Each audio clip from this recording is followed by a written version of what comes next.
Hello မင်္ဂလာပါဒီ base ကနေပြန်နေကြိုဆိုပါရစေအဲ့တော့ဒီဗီဒီယိုမှာတော့ကျွန်တော်ထုံးစံတိုင်းပဲ weekly ပေါ့နော် analyze လုပ်မဲ့အချိန်ကိုပြန်ရောက်လာပါပြီကျွန်တော်ထုံးစံတိုင်းပဲဒီနေ့မှာကျွန်တော်တို့ weekly chat တွေကိုကြည့်ပြီးတော့မှ crypto လောကကြီးတစ်ခုလုံးကျွန်တော်တို့ analyze လုပ်မယ်ပြီးရင်တော့ကျွန်တော်တို့ဒီ top 4ရဲ့လာရပါတော့ဆိုတော့တို့ကြည့်မယ်ပေါ့နော်ဆိုတော့ကျွန်တော်တို့အရင်ဆုံးဒီအကြောင်းတွေကိုပြောခဲ့ပါကိုက crypto လောကတွေအခုမှစပြီးတော့ဝင်နေတယ်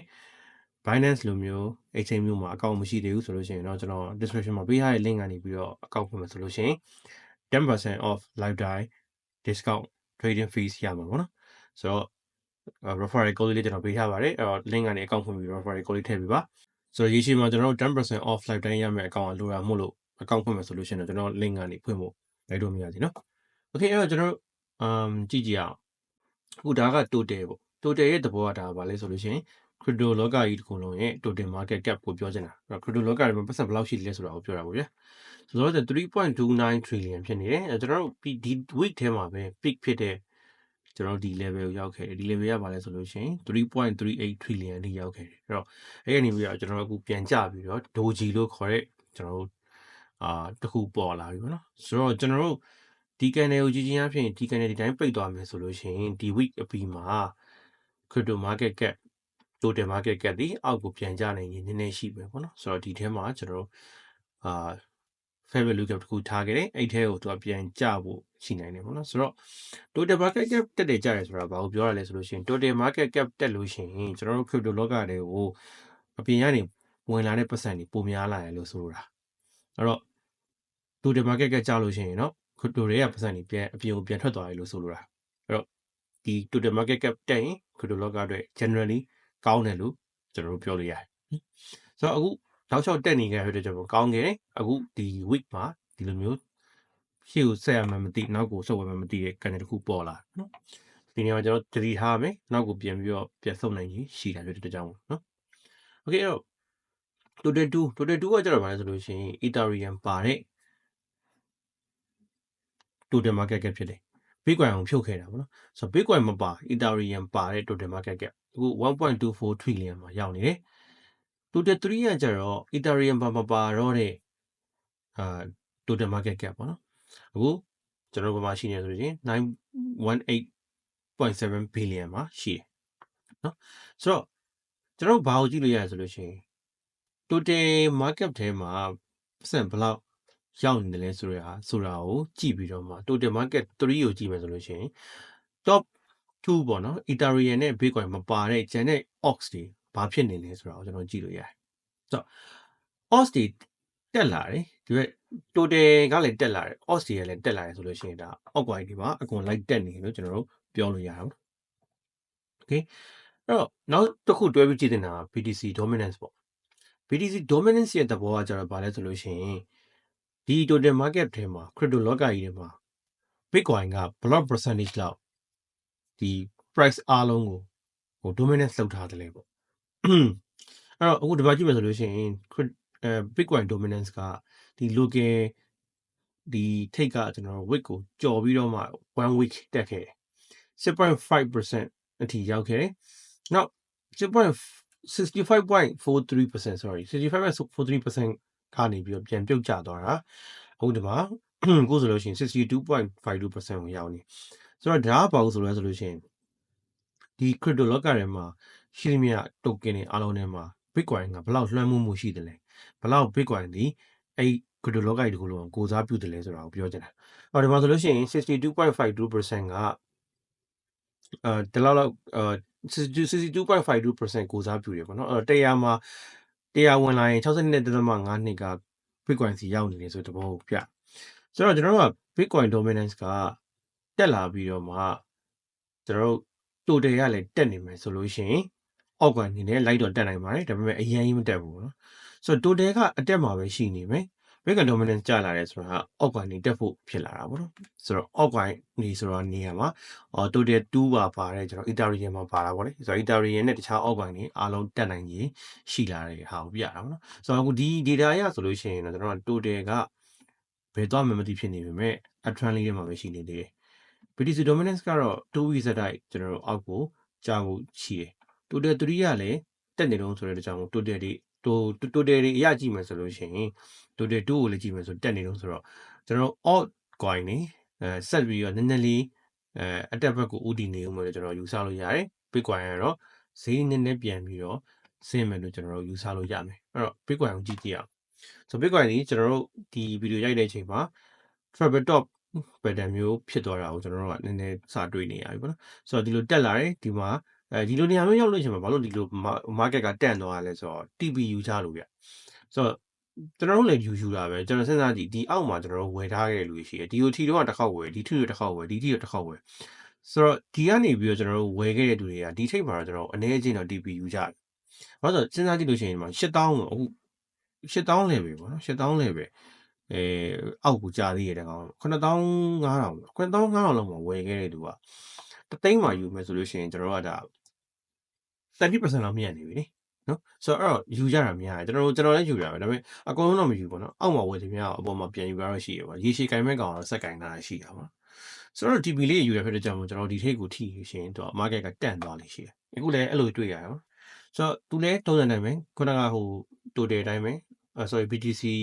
sorry total ဟုတ်တယ် total အတိုင်းပဲလိုကြီးလေးတွေ့ရတယ်ဆိုတော့ကျွန်တော်တို့ဒါအပေါ်မတက်နိုင်သေးဘူးဖြစ်နေတယ်အဲ့တော့ဒီ week မှာပြန်မတက်နိုင်မင်းနဲ့အောက်ကိုပြန်ဆင်းပြီးတော့အောက်မှာပြန်ဖွင့်ဖို့ဖြစ်နိုင်တယ်အဲ့တော့ဒါလေးတစ်ချက်သတိထားပါနော်ဆိုတော့ကျွန်တော် market update ကတော့ကျွန်တော်ဒီနေ့ကကြာတာ reading ဆိုတော့ကျွန်တော်ပြောတဲ့ဟာကစနေနေ့လောက်မှာပြောင်းသွားနိုင်တယ်ဆိုတော့ကျွန်တော်တို့ပုံမှန်အဖြစ်တော့ကျွန်တော် member only video လေးတွေကျွန်တော်လုပ်ပြီးတော့တင်နေရှိရအရင်တစ်ပတ်ကမတင်မိဘူးပေါ့နော်ဆိုတော့အခုဒီမှာတစ်ခုပဲတင်ထားရရှိပါတယ်ဆိုတော့ member only video လေးတွေလည်းကျွန်တော်တို့ဒါတိတ်မများတဲ့ဟို feed တစ်ခုနဲ့ subscribe လုပ်လို့ရတယ်နော် channel မှာဒါကတော့ကျွန်တော်ဟိုဒီတိုင်းပဲပြောတာပါ subscribe လုပ်ဖို့ရလည်းမဟုတ်ပါဘူးဒီတိုင်းပဲကျွန်တော်ရဲ့ဒီတခြားအချိန်ပေးထားတဲ့ video တွေထပ်ကြည့်ချင်တဲ့လူတွေကြည့်လို့ရအောင်ကျွန်တော် feed တစ်ခုသတ်မှတ်ထားတာပဲရှိတာအဲ့လောက်ကြီးတော့မဟုတ်ဘူးပေါ့နော်ဆိုတော့ဒီမှာကျွန်တော်ကြည့်မယ်ဆိုလို့ရှိရင်ဒီထိတ်ကိုထိပြီးတော့နည်းနည်းပြန်ကျလာတယ်ဆိုတော့ကျွန်တော်နောက် prediction မှာဒီနားလေးမှာပြန်ပြီးတော့မှပြန်ဖမ်းနိုင်မလားပေါ့နော်ဖမ်းနိုင်မယ်ဆိုလို့ရှိရင်ကျွန်တော်တို့ကဖမ်းလို့ရလိမ့်မယ်ပြီးရင်နောက်တစ်ကြောင်ကျွန်တော် order head ကိုပြန်တက်နိုင်တယ်ဆိုလို့ရှိရင်ကျွန်တော်နောက်ထပ် profit ထပ်ရမှာပေါ့နော်ဆိုတော့အဲ့လိုမျိုးတွေးတာပေါ့ okay ဟုတ်ပြီဒါ Bitcoin Ethereum ကိုကြည့်မယ်ဆိုလို့ရှိရင် Ethereum ကလောလောဆယ် market ထဲမှာတော်တော်လေးအတက်မြန်နေကောင်ဖြစ်နေတာကိုတွေ့ရတယ်အခုဒီမှာဆိုဒီ week အထိကိုဒီအောက်ကနေပြီးတော့ထောက်ပြီးတော့တက်သွားတာကျွန်တော်တို့1 2 3 4 5 5 weeks တည်းနဲ့တစ်လကျော်တဲ့နဲ့ကျွန်တော်အများကြီးမြတ်သွားတာကိုတွေ့ရလိမ့်မယ်1500လောက်မှာဝယ်ခဲ့တဲ့သူကကျွန်တော်အခုဒီမှာ2500 2600ပြန်ကျော်နေဖြစ်တဲ့ကြောင့်မလို့တော်တော်လေးမြတ်သွားတာကိုကျွန်တော်တွေ့ရလိမ့်မယ်ပေါ့နော်ဆိုတော့ဒါ5 weeks နဲ့အမြတ်တဲ့အမြတ်ဆိုတော့ Ethereum ကဘယ်လိုဖြစ်နိုင်လဲဆိုလို့ရှိရင်ကျွန်တော်ဆက်ပြီးတက်နိုင်ခြင်းရှိသေးတယ်ဘာလို့လဲဆိုတော့ကျွန်တော်တို့ခုနကပြောတဲ့ British dominance ကျလာပြီးတော့ total market cap ကတက်နေမယ်ဆိုလို့ရှိရင်ဆက်ပြီးတော့ကျွန်တော် oxygen ဘက်ကိုစပြီးတွားနိုင်ခြင်းရှိတာเนาะအဲ့တော့ဒီကောင်ဆက်တက်နေမယ်ဆိုလို့ရှိရင် oxygen ဖြစ်နိုင်ခြင်းရှိတယ်ကျွန်တော်တို့ဘယ်ထိတွားနိုင်လဲဆိုလို့ရှိရင်ဒီမှာကျွန်တော်တို့တစ်ချက် weekly cap တစ်ခုရှိမယ်ပြီးရင်ဒီမှာ weekly ကျွန်တော်တို့ဒီမှာ wick take လေးရှိတဲ့ zone ရှိတဲ့နေရာရှိတယ်အခုဒီနေရာဒီလေပြောရလို့ရှိရင်ဒါ weekly fair value gap ဒီနေရာရှိခဲ့တဲ့ဒီနေရာပဲเนาะအဲ့အခုလောဆယ်ဒီ fair value gap ကို body ပိတ်နိုင်မယ်ဆိုလို့ရှိရင်တော့အပေါ်နည်းနည်းဆက်တက်နိုင်ကြီးရှိသေးတာပေါ့เนาะဆိုတော့ဒီလောဆယ်တော့ rejection နဲ့ဒီလိုမျိုးသွားနေတာတွေ့ရတယ်ဒါပေမဲ့ attack လေးတော့ပြနေသေးတယ်เนาะဒီနေ့အရာပေါ့လေဟုတ်ပြီကျွန်တော်တို့ BNB ကြည့်ကြအောင် BNB ကကျွန်တော်တို့ဒါပြောဆိုလို့ရှိရင်900နီးပါးလောက်အထိကိုတက်ချသွားပြီတော့မှဒီနေ့ပြန်ဒီ week မှာပြန်ကျလာဆိုတော့ကျွန်တော်သူကြတဲ့ပုံစံရဆိုလို့ရှိရင်သူဒီကျွန်တော်တို့ဒါ rejection နဲ့ကြာဖြစ်တဲ့ကြောင့်မို့လို့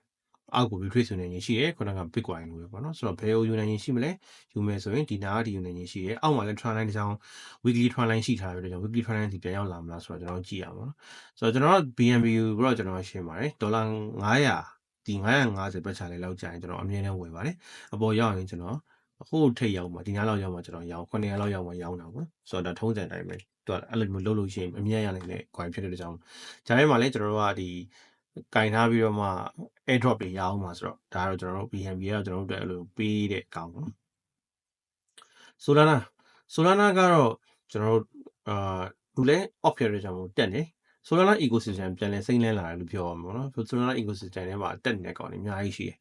ဆိုတော့ပြောရရင်Solana BNB ကိုအချိန်ကြီးကောင်းတယ်နော် Solana ပို့ပြီးတော့ကောင်းလို့ပဲနော်ကျွန်တော်ကြည့်မယ်ဆိုလို့ရှိရင်ဒီမှာဇက်တက်ကြီးတက်ဆိုတော့ကျွန်တော်တို့ Solana ကကျွန်တော်တို့ရေးလည်းမြတ်တာတကယ်မြတ်တာဘာလို့လဲဆိုတော့ကျွန်တော်စဉ်းစားကြည့်100လောက်မှာကျွန်တော်တို့ဝယ်တာ100အောက်မှာကျွန်တော် group တွေမှာ community ထဲမှာမေးရလို့ရှိရယ်ဝယ်ရင်ကောင်းမလားကျွန်တော်ဝယ်တရားအောက်ဝယ်လို့ပြောတယ်အများကြီးဝယ်ဒီဈေးထဲမှာကျွန်တော်ဝယ်တင်တာဝယ်လိုက်ကြလို့ရှိရင်ဒီမှာအခုကျွန်တော်တို့180 190မှာအကုန်လုံးအမြတ်ပြန်ထုတ်100မှာဝယ်ထားပြီးတော့80မှာထုတ်တဲ့လူဆိုလို့ရှိရင်တော့70% အမြတ်ရှိတယ်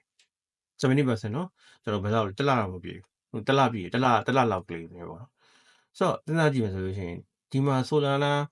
ဒေါ်လာ1000မို့ဝယ်ခဲ့ရင်19000ဖြစ်သွားမှာတသိန်းမို့ဝယ်ခဲ့ရင်19000ဖြစ်သွားမှာတက်လာလေးနဲ့ဆိုတော့ဒီကတော့ကျွန်တော်တို့ဝယ်လို့ကျွန်တော်ပြောအဲ့တော့ကျွန်တော်ဝယ်လိုက်ကြတယ်ကျွန်တော်လည်းဝယ်အဲ့တော့ကျွန်တော် Solana ကိုရှင်းမြတ်တာနော်ဆိုတော့ဒါတော့ကျွန်တော်တို့ဒီ market update လေးဖြစ်ပါတယ်ဆိုတော့ကျွန်တော်ဒီအချိန်မှာကျွန်တော်ဘာ overall ပေါ့နော်အချိန်ကြံပြရမှာဆိုလို့ရှိရင် oxygen ကိုတစ်ချက်စောင့်ကြည့်ပါ oxygen လာနိုင်ကြီးရှိနေပါပြီလောလောဆယ်မှာ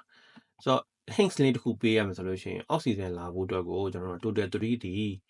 1 trillion ကိုထိဖို့လိုလိမ့်မယ်1 trillion ထိပဲဆိုလို့ရှိရင် oxygen လာဖြစ်နိုင်ကြီးရှိတယ်ပြီးတော့ BTC dominance ကလည်း 60% ပေါ့နော်အောက်ကိုကြာရင်ပိုကောင်းတာပေါ့နော်ဆိုတော့ indicator တွေတော့အများကြီးရှိရပါဒါပေမဲ့ဒါကတော့ကျွန်တော်တို့အဲ့ indicator တွေကနှစ်ခုပေါ့နော်ဆိုတော့ဒါလေးကိုကျွန်တော်တစ်ချက်ထည့်ပြီးပြောပြဆိုတော့လာမယ်လို့ပြောလို့မရဘူးဒါပေမဲ့ဆက်ကြည့်ရမယ်အချိန်ကြီးရောက်နေပြီပေါ့နော်ဘာလို့ဆိုတော့သူကအခုလောလောဆယ်dominance BTC dominance ကကြာလာပြီးတော့အောက်တည်းမရက်ဘူးဆက်တက်နေတာဖြစ်တဲ့ကြောင့် okay ဒါလေးကတော့ကျွန်တော်တို့ဒါ weekly outlook overview လေးဖြစ်ပါတယ်ဆိုတော့ဒီနေ့ပြီးအောင်ကြည့်ပြီးကျေးဇူးအများကြီးတင်ပါတယ် Binance account မရှိသေးဆိုလို့ရှိရင်အောက်က link ကနေဖွင့်လို့ရပါတယ်နော်ကျွန်တော် referral code လေးထည့်ပေးလို့ရပါတယ် okay ကျေးဇူးအများကြီးတင်ပါတယ်ငွေဝင်ရနေလေးဖြစ်ပါစေ